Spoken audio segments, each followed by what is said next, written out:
আসসালামু আলাইকুম সুপ্রিয় শিক্ষার্থী বন্ধুরা। দেখেন আমরা নতুন আরেকটি ম্যাথ নিয়ে আপনাদের সামনে হাজির হয়েছি।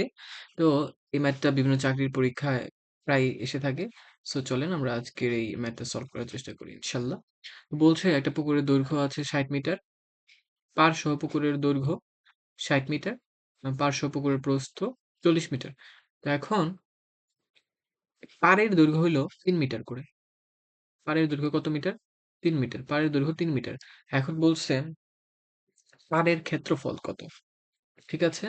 তাহলে আমরা যদি পাড়সহ পুকুরের দৈর্ঘ্য আমরা জানি ৬০ মিটার, প্রস্থ ৪০ মিটার। লিখব পাড়সহ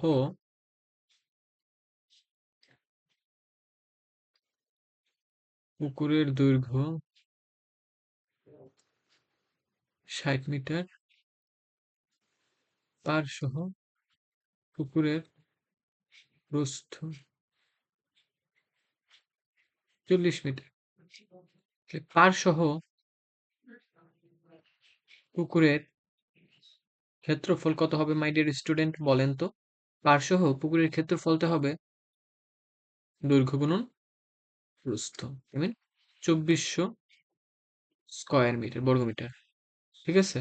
আচ্ছা, এরপর হচ্ছে কারণ আমাদের যে ৩ মিটার পাড় আছে, পাড়ের দৈর্ঘ্য ৩ মিটার, তাহলে পাড় বাদে পুকুরের দৈর্ঘ্য বের করতে হবে। পাড় বাদে পুকুরের দৈর্ঘ্য, পাড় হলো ৬০, দৈর্ঘ্য হবে ৬০ বিয়োগ ২ দিক থেকে ৩ মিটার ৩ মিটার করে বাদ যাবে। ৬০ বিয়োগ ৩ গুণন ২, ৬০ বিয়োগ ৬ মানে ৫৪ মিটার। ৬০ বিয়োগ ৬ মিটার মানে হচ্ছে ৫৪ মিটার। আর পাড় বাদে পুকুরের প্রস্থ কি হবে বলেন? ৪০ মিটার থেকে ২ দিক দিয়ে ৩ মিটার করে বাদ যাবে। মানে ৪০ বিয়োগ ৩ গুণন ২ অর্থাৎ ৬। ৪০ বিয়োগ ৬ I mean ৩৪ মিটার। ওকে? আলহামদুলিল্লাহ। তাহলে পাড়বাদের পুকুরের দৈর্ঘ্য পেলাম, পাড়বাদে পুকুরের প্রস্থ পেলাম। তাহলে পাড়বাদে পুকুরের ক্ষেত্রফলটা আমরা পেয়ে যাব। পাড়বাদে পুকুরের ক্ষেত্রফলটা কত হবে মাই ডিয়ার স্টুডেন্ট? ৫৪ গুণন ৩৪ স্কয়ার মিটার। তাহলে এটার মানটা কত আসে? এটার মান আসবে ১৮৩৬। আপনারা ক্যালকুলেশন করে দেখবেন। ১৮৩৬ স্কয়ার মিটার আসবে। ঠিক আছে? তো এখন আমার পাড়সহ পুকুরের ক্ষেত্রফল পাইছি। পাড় বাদে পুকুরের ক্ষেত্রফল পাইছি।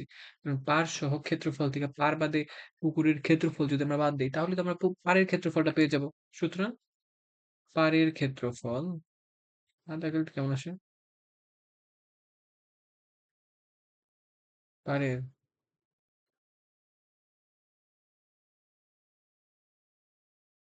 ক্ষেত্রফল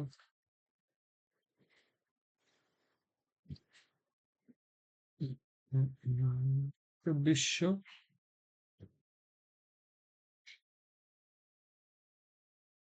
ক্ষেত্রফল যেহেতু তাহলে স্কয়ার মিটার হবে। এখান থেকে আমরা মান পাবো কত বলেন তো? ৫৬৪ স্কয়ার মিটার।